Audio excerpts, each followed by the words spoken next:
સાવરકુંડલા અને આખી લોકસભા વિસ્તારના વિકાસના કામોમાં ખૂબ મોટા નિર્ણયો જે તે વખતે એમને લીધેલા એક ન ભૂલાય એવું નામ ને એમના વારસભાઈ શ્રી ચંદ્રેશભાઈ, અમારા તાલુકા ભારતીય જનતા પાર્ટીના અમારા અધ્યક્ષ શ્રી જીવનભાઈ, અમારા શહેરના અધ્યક્ષ ભાઈ પ્રવીણભાઈ, અમારા પ્રથમ નાગરિક નગરપાલિકાના શહેરના પ્રથમ નાગરિક ભાઈ શ્રી મેહુલભાઈ, ઉચ્ચ દીદી, સૌ વડીલો, ભાઈઓ અને બહેનો, મોરારી બાપુનો પણ એક અલગ નાતો આપણા સાવરકુંડલા સાથેનો એક એનો અજોડ નાતો છે.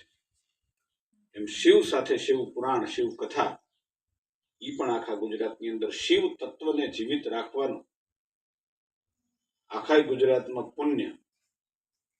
અને ઈ ગંગા જે જ્યાંથી ક્યાંયથી નીકળ્યા હોય તો એનું નામ પણ ગુજરાતની અંદર સાવરકુંડલા છે એવું કહેવામાં, મને એક જનપ્રતિનિધિ તરીકે કહેવામાં દીદી મને કોઈ જ વાંધો નથી. જે સત્ય છે એને સ્વીકારવું. હું મારી જાતને ભાગ્યશાળી સમજુ છું કે આજે મારા કાર્યક્રમનો ક્રમ નહોતો કે મારે શિવરાત્રી નિમિત્તે શિવ ધ્વજારોહણ કરવાનું થાય, શિવજીના દર્શન કરવાનું થાય, મારા કાર્યક્રમનો ભાગ નહોતો.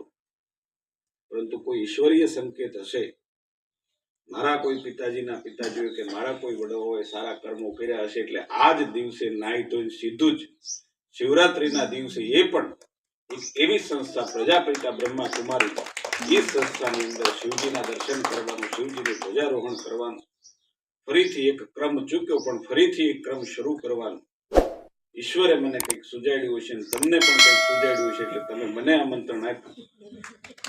ખૂબ હૃદયની ભાવનાથી, હૃદયની અમળતા સૌનો આભાર માનું છું. ધન્યવાદ. અમારી તમામ માહિતીથી અપડેટ રહેવા માટે જોડાયેલા રહો કેડી ન્યૂઝ સાથે.